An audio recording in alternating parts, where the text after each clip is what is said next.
one, tarnation! I meant to do that.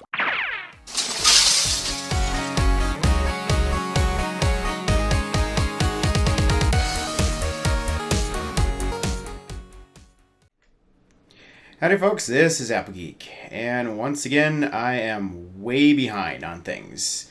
It is now Friday, May 31st. Episode 9 aired last weekend, and I'm just now getting to it. I just got episode 8 done and uploaded last night, waiting on copyright stuff and whatever, and it's been a crazy couple weeks here, just with work stuff and being sick and just life in general. It's proving very hard to actually get caught up on the show.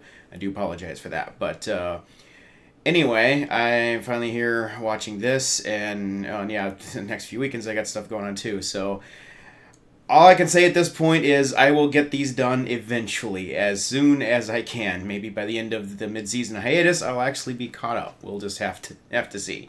But in any case, I am here finally to watch episode 9. Oh, and just FYI as well, I'm sure you've seen I've been kind of quiet on Twitter lately too, because I had the title of the last episode spoiled, and now that was like the one piece of interaction I've had with the fandom, and now I'm a little scared to even check that because of reasons. So I apologize for that as well, but I will be posting a few updates as things go. But yeah, I think at least until I'm caught up, it's going to be a little quiet. And I am aware that actually we've gotten early releases from other countries up through episode 13. So I'm really trying hard to avoid spoilers right now until I get caught up. So anyway, enough about that. Episode 9. I've got my friends here that have been just bugging me to say, watch this episode. So pretty sure it's going to be a good one. So we'll see. Episode 9, starting now. Oh, back at the school. Headmare Twilight? Hey, Smolder. Sorry to bug you in the teacher's lounge. Smolder episode? Is it okay if I miss class? You can make it up tomorrow. Actually, I'll be gone for a week. A week? Wow. In the middle of the semester? Uh-oh. Is everything all right, Smolder? Family problems? Not exactly. Stuff like home? Like... My brother's been having a hard time since I left for school. I want to go home and check on him. He's Despite a going really with... sweet guy, and the other dragons can be kind of rough. Did you say sweet guy and dragon in the same sentence? Sort of like you, Spike. Oh! I'm sorry to hear about your brother, Smolder, but the Dragonlands are really far for you to go by yourself. And I'm not sure about you missing They've been so back much class. and forth by themselves several times. Credit for it. Kind of like a kindness field trip. I'll go with her. Yes! Yes! Called it! The Lord is way too busy for personal problems when it's baby dragon hatching season. Baby dragon Oh no! hatching season? Oh no! Okay, she's going with... Clouds poking over those like little shells. Tiny, tiny, twitchy tail. Diabetes! Well, you are the perfect pony to lead a kindness field trip. Fine. But I'm gonna expect a full report when you get back. How many pages? I Oh. was talking to Fluttershy. Hatching season sounds fascinating.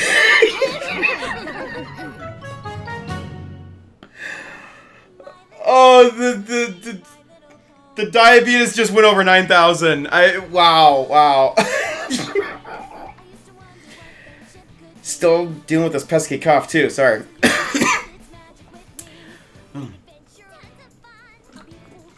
Oh boy, I did not expect Fluttershy to be going too, but Baby Dragon has season, and hey, Smolder episode, get to see your brother finally. I expect good things from this episode.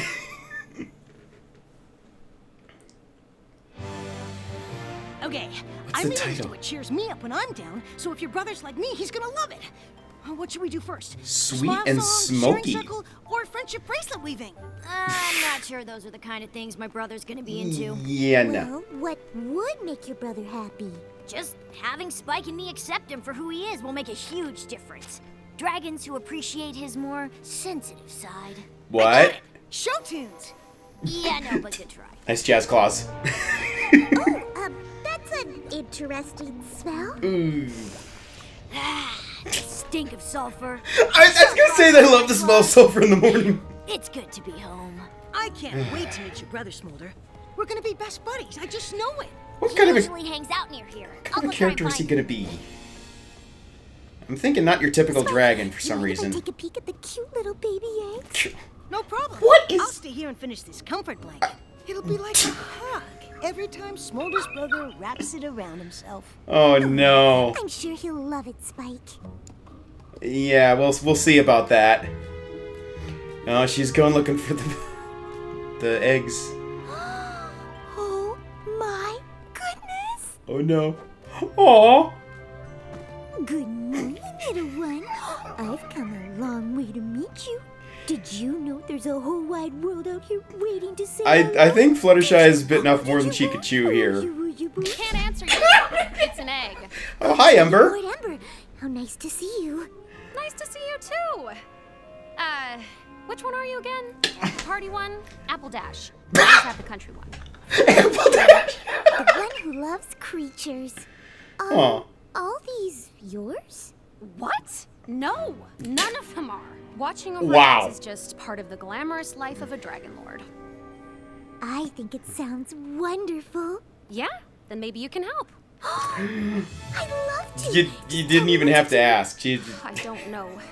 It's my first time being in charge. Dad wasn't big on sharing dragon lord details. It's Oh. kind of a burn or be burned job. Well, Ah. I'm sure you're doing great. Not really. The eggs should have hatched by now, but none of them have even cracked. Oh. Dear. Maybe they're lonely? Don't you worry. Auntie Fluttershy's here, and the dragon Auntie and I are going Fluttershy. to do everything we can to welcome you into this world. Really? How? I have no idea. Yeah, we'll figure something out. Now that's Would it have to a be thing of beauty. dipped in lava to dehatch or something? I have no idea. Oh, is that Garble? Well, Yeah. It isn't our little pony friend Spike. That's Equestria's official friendship ambassador to the Dragonlands to you.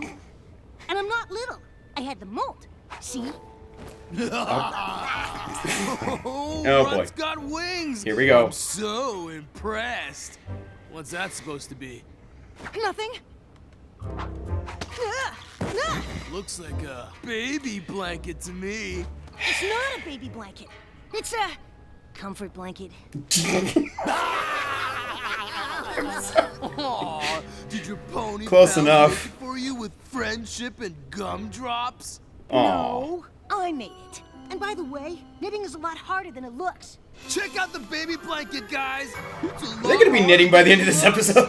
Gotcha, Blanky. Bunch of schoolyard bullies. Crying. Oh, miss. Spike, you can fly, you know. You don't have to jump for it. Give it back. That's for my friend. Cut it out. Whoa! You know Laugh Fire's dangerous. What's with the multicolored flame? Oh! That was a hate crime. Garble! Smolder? What are you doing here? No! No! No! Bruh. Do not tell me! We better get out of here before you. Oh my... This is very nice to sensitive dragons. But Garble is my brother. Problem with that, pony boy? Oh, brother.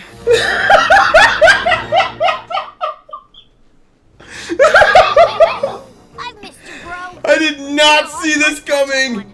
There's no lava diving at school. Good luck getting Garble to do anything. Yeah, he's been so weird since you left. Hiding and moping around. I'm not! Oh! Easy, guys. It's I all went to just an Twilight act, School. the whole Ganging up on each bravado other thing. Isn't half as cool as you think. Oh. Pony school made you soft. Wanna try Dro- and find out? Say, just try it, buddy. Later. So, let's get lava diving. What do you say? Better stay here, shrimp. Lava might ruin your blanky wanky. Let the wimp tag along. Then we'll have some dragon to dunk. Ah. Only gonna warn you once. Spike's my friend. You mess with him, you mess with me. Besides, we came here to hang out with you, Garble. Awkward! Oh, sweet. Let's go do dragon stuff. Garble can have fun with his new friend. I'm Wow. having fun, and he's not my friend. Ugh. Yeah, just ignore him, Gargar. Gargar! Not in public. It's okay to have a nickname. Sometimes I'm called Spiky Wikey. Seriously? You're admitting this? Yeah, I am not hanging out with him. by one pony Give in it a particular. chance, Garble. You guys have a lot in common. Fine. Race you to the lava pit. How much do they have in common? I wonder. Brother was sweet. All the tough guy stuff is just an act. Uh-huh. Big marshmallow. Yeah, not seeing it. Well, maybe a burned marshmallow. Aw. Smoky on the outside, but squishy inside. He just Sweet needs and friends who smoky, can uh-huh, accept that uh-huh. part. Like you. You're not changing your mind about helping me cheer him up, are you? Me? Of course not. Nah. Well, maybe a little bit. Okay, lava jumping. Just like old times, huh, Gargar? Yeah, old times. Except for one little annoying thing. Aw. Scales away! Come on in, the lava's fine. Okay, swimming in lava I can understand. Actually, It always helps if I taking do some in your something mouth? with a friend. Wow. How about we jump together? Ouch. Ooh. Spike, you okay? Ouch. I know there must be something worse than lava up your nose. Oh! Ew. I just don't know what it is. That's gotta burn. That's gotta burn bad. Oh! Oh! He just found out what's worse. Oops.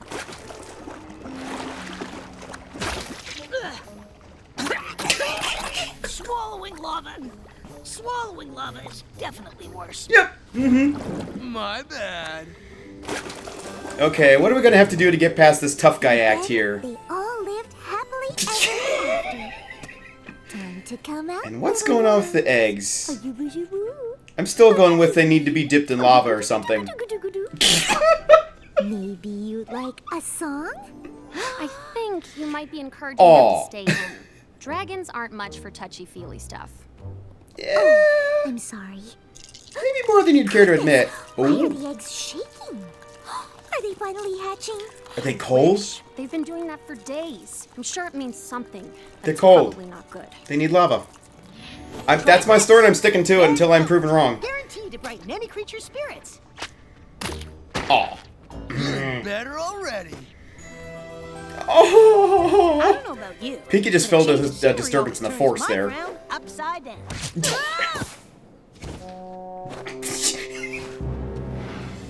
Loser. I will be the bigger dragon. I will be the bigger dragon. I will be the bigger dragon. Sometimes just hearing what someone appreciates about you can make you feel better about yourself. I'll go first. Spike, I think it's really nice that you're trying to cheer up Gargar. Thank you, Smolder. Gargar. Right. That name's not gonna get old. I like how you always let every creature know how you're feeling, Gargar. Only Smolder gets to call me that.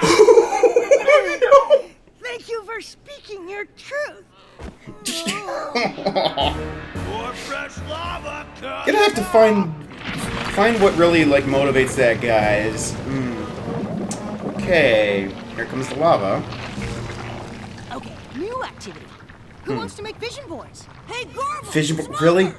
Surf's up! Let me show you how it's done. You coming? I'll catch up with you.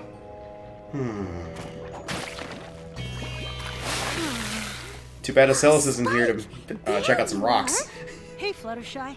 For a land that's all rocks, this place is surprisingly easy to get lost in.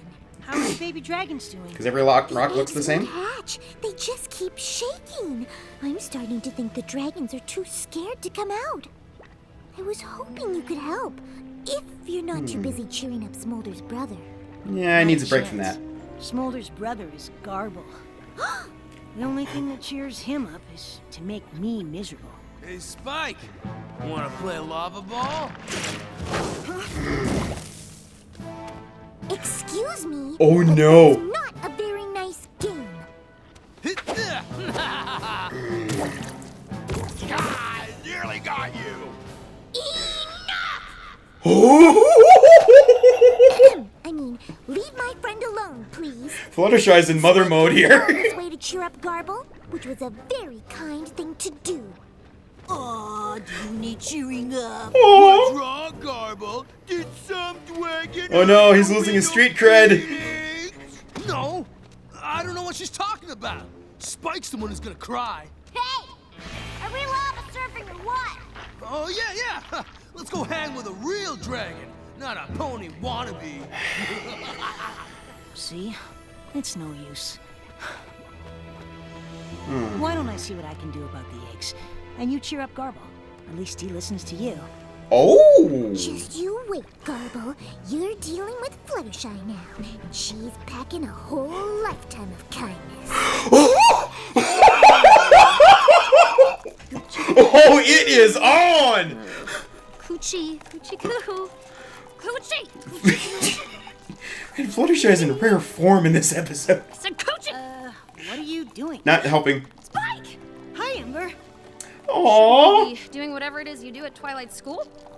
I wish. It's a long story. Wow, these eggs really do look scared. Orb. Cold. Wait, aren't the hatching grounds supposed to be hot? Of course. There's a lake of molten lava under them. That's why the eggs are laid here. The heat makes them hatch. Then something's wrong. I don't think the eggs are shaking because they're afraid. They're dumping all the lava out of that pool, so... Right! But what happened to the lava? Garble. I might have an idea. Mm-hmm. Garble! Smolder! Is any dragon there? What do I say? I called it. Oh my! Are those bongo Bongos? drums? Fire, dragon, wig, and wagon. Feeling He's a like poet? I be sagging. I dig. Oh my word! Raging lava. Busted! Fresh lava coming. Okay, he and Maud need to have a little poetry reading together or something. See? I wondered where that lava was coming from. They must be draining it from the underground lake. Oh, they're in trouble now! Put that rock back! Immediately! Yes, Dragon Lord Ember. How long have you been removing these boulders? All day? A while? Days, weeks. It made our lava pool so nice and warm-like. Oh, it's supposed to be heating the eggs! Now they'll never hatch! Ooh, yeah, you better run away. Wow. Sorry, Dragon Lord Ember. We'll put the lava back. Here you go, lava. Come on. I'm thinking this is too little too late here. Liquidy. I don't think it works that way. The hatching grounds can't be the only one place in the Dragonlands. There's got to be somewhere else we can take the eggs. You know how fragile those things are? No way we'll be able to move them all safely. You! Go and bring all the dragons to the hatching grounds. We'll have to make the heat ourselves.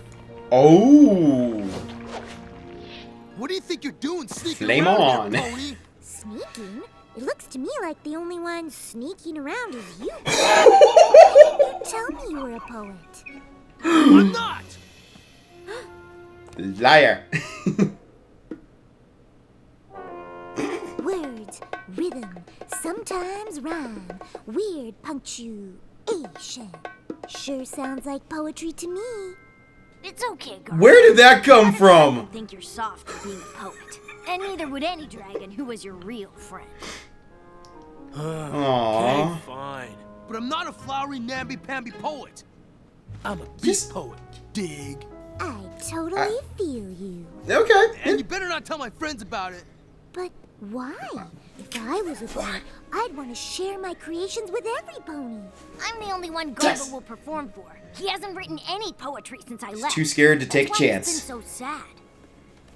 Need Aww. to create. But if the other dragons ever found out I like this junk, they'd make fun of me forever. Is that So what? why you pick on Spike? To make your friends think you're tough? Wait, you've been picking on Spike? Only when you're not looking. Ever since he met If I him? didn't pick on Spike, They just pick on me. And he is kind of a weakling.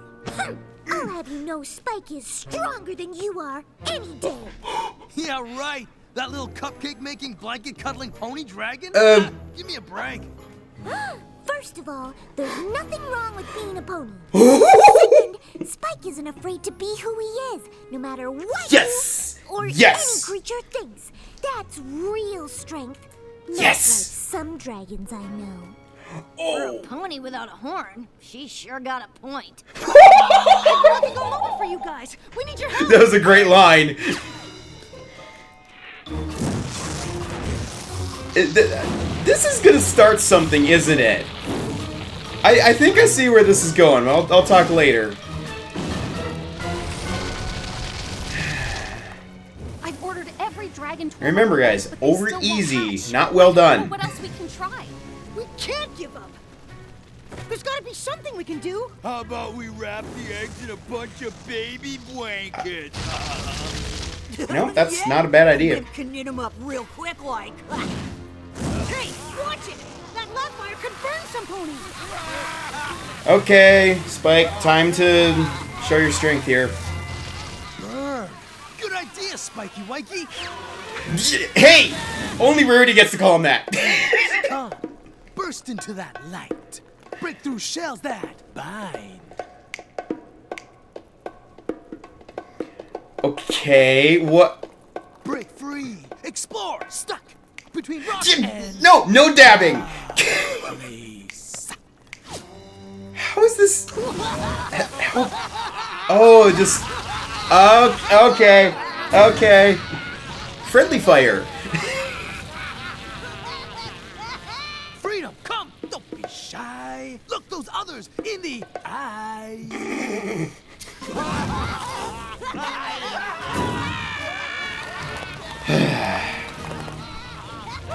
State your claim. It's working. Stop. Just do. Be the one and only you. Spike, look! There you go. Their Lapfire is so hot, it's hatching the eggs. Come to light. Also needed Come to be. hotter fire. Okay. Open up. Bam. Be free.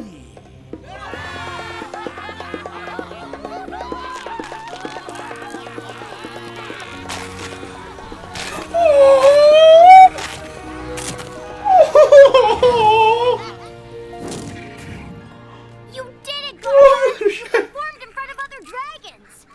And it was super lame. What kind of weakling writes poetry? The hero of the Dragonlands. Yep. That's who. Yep. Yeah, Garble saved our eggs because he was strong enough to be who he is, whether you liked it or not.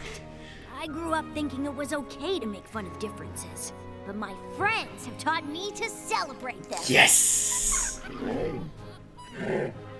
And from now on, in my kingdom, that's exactly what we will do. Uh-huh. Now, if you don't mind, can you teach me how to write poetry like that? It's pretty cool. Yeah, sure. No problem. Yeah, me too. I want to learn. Take a number, guys. I'll take them all.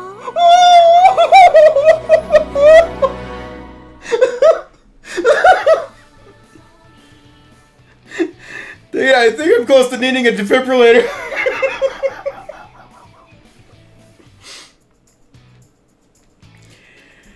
I like this episode.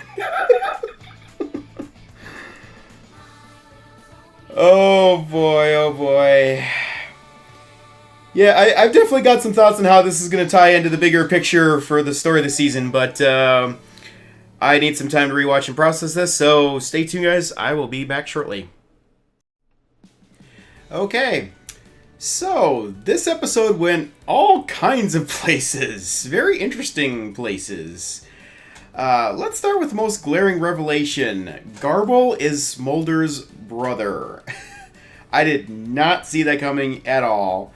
In retrospect, I feel like I should have seen that coming, but I honestly just never really even devoted much thought process to this. I mean, we knew she had a brother. I just guess I figured it would be somebody, if we ever even got a chance to meet her brother, it would be a new character. I mean, we did get a new dragon character not that long ago in Father Knows Beast, so It just never really occurred to me it might be somebody we know. But I'm kind of glad it turned out that way because it made for some very interesting interactions here. You know, and I was honestly at the point where I thought that there's no way we'd ever see Garble reformed. You know, like he's just kind of one of the lesser antagonists that would always be there. You know, like didn't really feel like he needed to be reformed. But I guess it's just one of the loose ends that the showrunners decided to tie up for us. And it was a lot of fun. I do very much like the idea that there is a lot more to Garble than just the schoolyard bully image that he's been projecting. And, you know, it honestly is really similar to kind of the Diamond Tiara reformation. So that was kind of a cool thing to revisit. I still wish we get more on Diamond Tiara, but we'll just have to wait and see.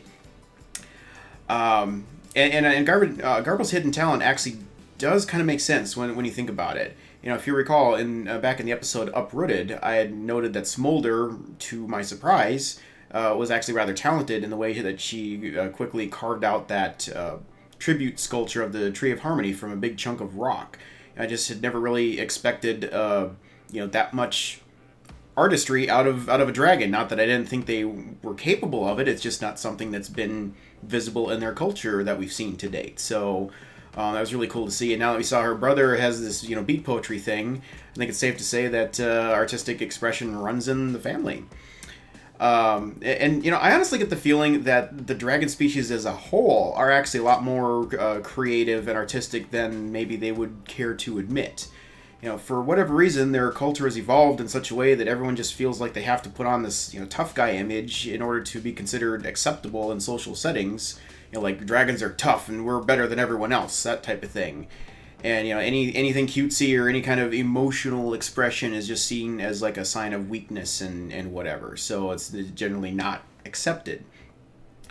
And it's clear that Garble's become accustomed to putting on this tough guy face when hanging out with his so-called friends, while also allowing his true nature to come out more when he's alone or, especially with his sister. And his friends really just are not good at all for him. I thought he was always kind of like the ringleader of the group and they were just the tag-alongs, but now it looks like it's actually maybe more his friends that were more the bad influence on him rather than the other way around. So, obviously he said he's, doing it so he won't get picked on himself, but it seems like he doesn't really like the fact that he's doing it, but he's just kind of, in self-defense mode on this front, given their, accepted social interactions. And, it also occurred to me that it's possible that he might actually be envious of Spike, because Spike gets to live in an environment where he's, comfortable being able to be himself, and Garble isn't. So even though he doesn't, like the, frilly cutesy pony stuff, just, the fact that Spike is getting to enjoy himself that way, that might have something to do with this equation here. Now, of course, Garble still has a pretty low opinions of ponies in general, but, that's a whole other issue. And Fluttershy kind of dealt with that. More on that in a bit. But, while I was reflecting this episode, what actually surprised me the most is just how much I find myself actually relating to Garble.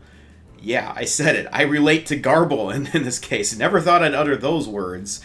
But this whole situation with him is highly reflective of real life in a lot of cases, especially in school settings where, kids feel so much, peer pressure to not appear to be any different from the majority so as to not get, picked on for being different.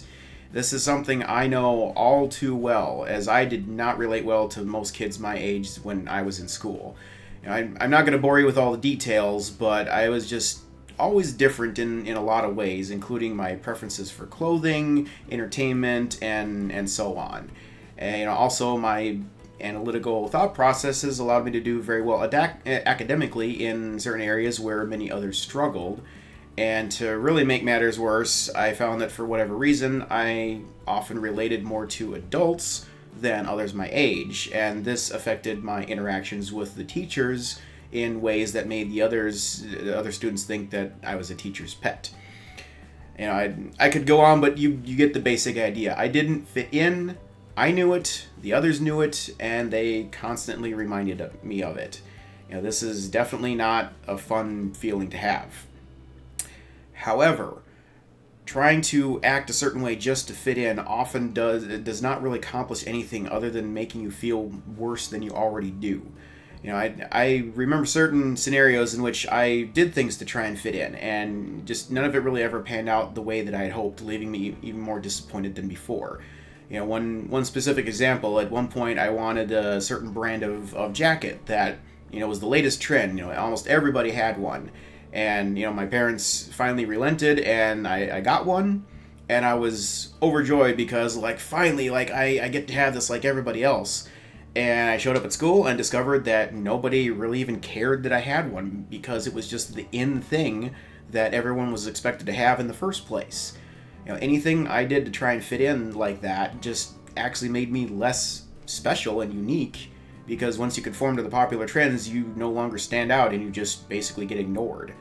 You know, granted, unless you were like an actual trendsetter, which I most certainly was not. You know, granted, some people would probably rather be ignored than, you know, stand out in such a way that causes them harm, but you're really only hurting yourself by doing this, because you end up not being able to actually share your specialness with the world, and you can end up feeling worthless as a result.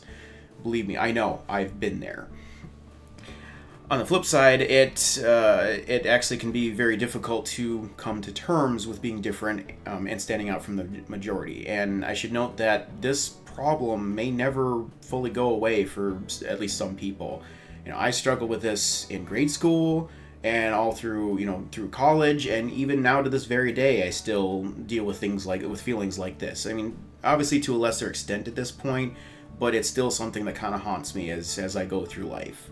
You know, I just have a very particular set of interests and hobbies and whatnot, and it's really difficult to find people who have similar interests that I can feel comfortable around. And when I don't feel like I like the same things as most others around me, like coworkers or anything, it's really hard to get into a comfortable social situation with them. So, but I mean, thankfully, because of this very show and this fandom, I've finally found some people who share a lot of my interests, and, you know, who I feel comfortable enough with to reveal a lot of aspects about myself that I wouldn't reveal to just anyone. In short, I finally made some real friends. But more so than that, it gave me the courage to risk potentially the most intense scrutiny and ridicule that I have ever experienced in my entire life by creating this YouTube channel and doing reaction and commentary videos. You know, without any real friends and being discouraged from trying to go out and make friends because of my unique interests, my gifts of analysis and general goofiness were kind of going to waste, because I just wasn't really sharing them with anyone else. And upon discovering this show, I wanted so badly to share all these thoughts that I was having on the lessons and characters and everything in these thought-provoking stories. And so I finally took a chance and put myself out there. I was expecting to get laughed right off YouTube and go right back into my tiny little pocket of existence, but, you know, and kind of feeling foolish for having even thought anyone out there would actually laugh with me as opposed to at me or care about anything that I had to say. Instead, something absolutely amazing happened. I found acceptance and encouragement. You know, and sure, I've been ridiculed and flat out insulted by a lot of people along the way in like YouTube video comments and things like that. But overall, the positive response has far outweighed the negative on this journey. And I've gotten so many comments from people that say that, you know, my laughter is infectious, and that if they're having a bad day, they can just watch, you know, some of my reactions and be cheered up, or, you know, that they've gained a greater appreciation for the stories and lessons in the show, you know, based on my commentary, and have been able to apply those lessons to their life to, you know, in a positive way. And it just, the sheer number of people that have watched my videos and have responded like this is simply mind-boggling to me, because I just never thought that just being my crazy, nerdy, goofy self would have such a positive impact on so many people, and so many lives. And yeah, I put myself out there, and not only did I make friends as a result, but I now live with the knowledge that if I hadn't taken that risk, that there's a lot of people out there who might not have, you know, had a smile on their face when they needed it. Getting back to this episode, And looping this back around, we see a very similar situation with Garble. Yeah, it seems like we've had a lot of just be yourself type of episodes, but I feel like this case is really rather unique. It wasn't so much a matter of not being true to himself. I mean, he was being true to himself by, doing his poetry and stuff. It was just struggling with the fear of actually sharing that with others, due to the potential for ridicule. And because of this, he just kept quiet about it and only performed in private, and just kept putting on this like personality mask, if you will, when he was in social settings, so as to not draw unnecessary attention to himself. But then here at the end of this episode, when he saw that the baby dragons were in trouble, and that the laughter of the other dragons was causing them to blow this hot fire and stuff, he threw caution to the wind and pulled out his beat poetry and made them laugh harder and harder, knowing full well that the resulting fire would actually warm up the eggs and allow them to hatch. And what happened? Yeah, he received ridicule, just as he would have expected from the other dragons, at least at first.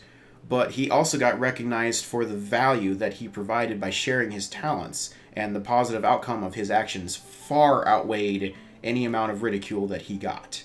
If he had not done what he did, an entire generation of dragons could have been lost.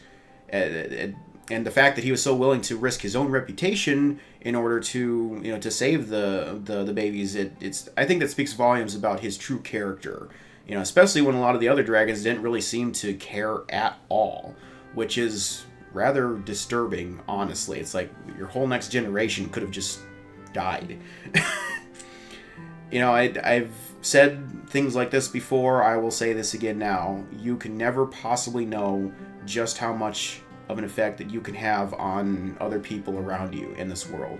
If you don't take the risk of putting yourself out there and sharing your special talents with the world, you're not only letting yourself down, but also anyone else who might have been positively impacted by your actions.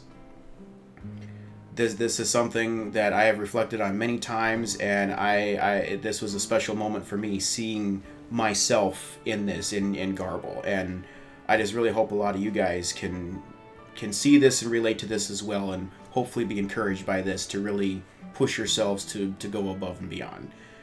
Trust me, that there is risk, and there will be setbacks, but I think ultimately the rewards will ultimately... I just said ultimately a lot, I know. The rewards will be worth it in the end.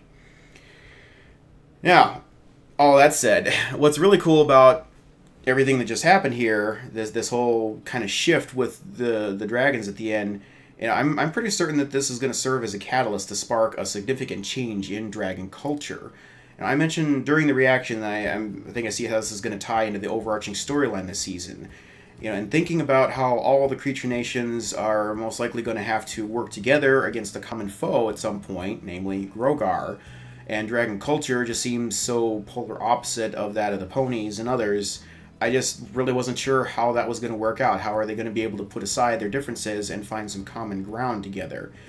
Now, clearly Smolder is embracing the lessons of friendship and has allowed herself to accept the fact that she likes cute, silly things, and that's a trait that's quite contrary to that of the culture that she comes from. But I wasn't sure how she was going to be able to share that shift in mentality with the rest of her species. And now that Garble has become a hero doing his poetry, and Ember has made it quite clear that creative expression is to be celebrated and not ridiculed, I suspect that many of the dragons might actually begin to reveal a side of themselves that they, like Garble, had hidden away all this time.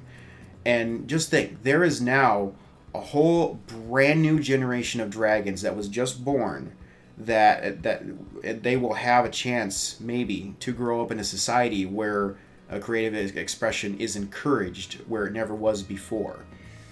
That's not to say that the dragons will become just like the ponies, nor should they, because they still have their own unique culture. It just means that they will actually have a chance to actually become more than just the crude bullies that have little to no appreciation for anyone who's not a dragon.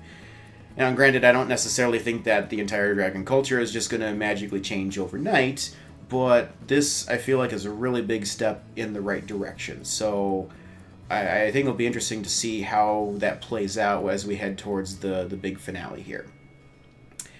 And shifting gears a little bit here, how awesome is it that Fluttershy, of all characters, of all creatures in this world, was the one to successfully convince Garble that he should want to share his talent with the world, given, especially given her own issues in the past with sharing herself with the world. I mean, you know, she's early on she struggled a lot to just, you know, do well in any type of confrontation. She was scared to, you know, of her own shadow, like I think literally at one point. And then, you know, as time went on, she gained confidence. But in Philly Vanilli, we still saw that she was, you know, even though she was having fun singing and with her animal friends, she was, you know, scared to death of performing in public. And had some stage fright going on. And then, you know, there was still other kinds of self-confidence issues, like in Fake It Till You Make It. Definitely not my favorite episode, but there Fluttershy actually was, you know, not comfortable enough with her own self, her own true personality, to be able to deal with all these different customers in Rarity's boutique. So she ended up kind of transforming herself into alter egos, different identities, to try and relate to those various customers. You know, she's really been through a wide range of self-confidence issues. And I don't think any creature in all of Equestria is more qualified than she is to gently but firmly encourage Garble to be comfortable with who he really is and to take the risk of sharing his art with the world. And yes, overall, Fluttershy's performance was incredible in this episode. And first of all, she's in full mother mode over the baby dragons. I don't think I've ever seen so much Flutterbeaties in one episode. And the way that she was forceful with Garble, not only in terms of positive encouragement, but also the way that she stood up for pony culture, that would have made Ironwill proud. I mean, let's be honest here. You know, and that little speech he gave just prior to that about how, you know, Garble had better look out because she's packing a whole lifetime of kindness. Wow, I mean, Fluttershy, for all intents and purposes, has successfully weaponized kindness. And it, you know, it really just seems like she's achieved a whole new level of self-confidence and really has mastered the art of standing firm in a confrontation without becoming a jerk and bully herself. I mean, there wasn't one single moment in this entire episode where I saw her being, like, apprehensive in any way. She had no qualms about going to the Dragonlands, no problem facing down Garble and his buddies, you know, and being bullies to Spike and whatnot.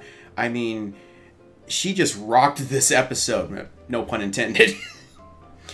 And I know this wasn't really a Fluttershy-focused episode, but I've got to say, this is now one of my top, most favorite Fluttershy episodes of all time. Probably top 3. It was that good.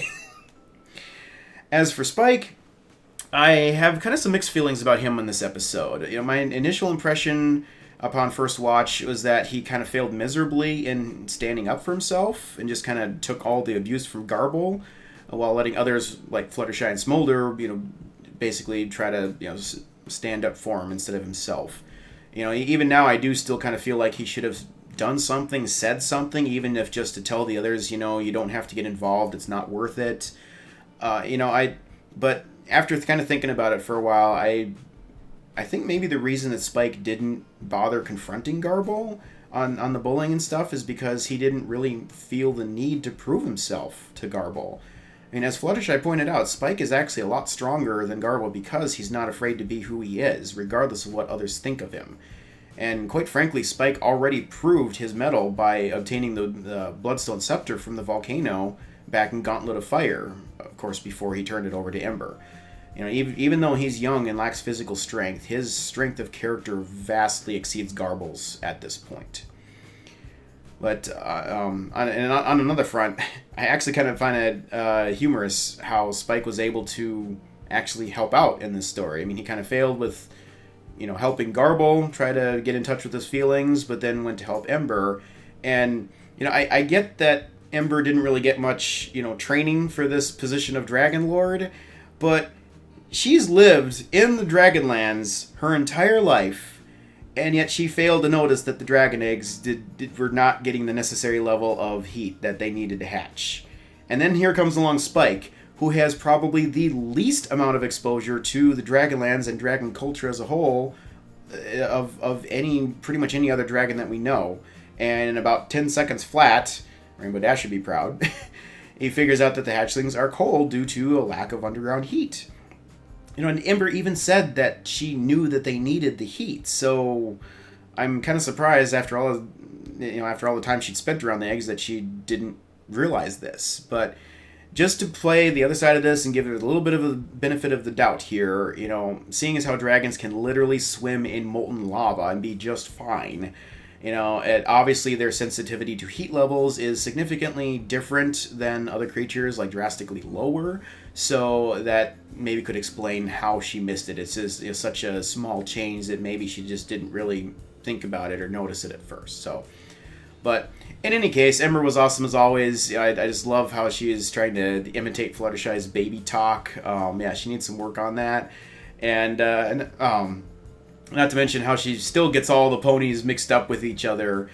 And, on that note, I think there was actually kind of a little bit of a reverse jab in this episode. I mean, Fluttershy commented at one point for, how a place that's made entirely out of rocks, it's surprisingly easy to get lost.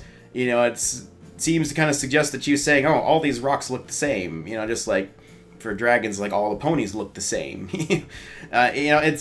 It may not have been that at all. It may not have been an intentional thing, but it just kind of felt like a little bit of a reverse jab there in terms of a cultural thing. So if that was a subtle joke, kudos on that. But that's all I have for this episode. Absolutely fantastic episode. Loved every bit of this. Really relatable to me personally, and honestly a very valuable lesson for all of us. And just to mention, I do realize that Garble never actually apologized to Spike or anything, but you know what? Given the reasons that he provided for why he was doing what he was doing, and the fact that he really put himself out there at the end and subjected himself willingly to all that ridicule just to try and save the baby dragons, I'm kind of willing to give him a little bit of a pass on it at this point. So. But yeah, so just the season just keeps getting better and better. Can't wait to see the next episode. So thanks for watching, everyone. I'll hopefully see you again very soon for the next one. Later.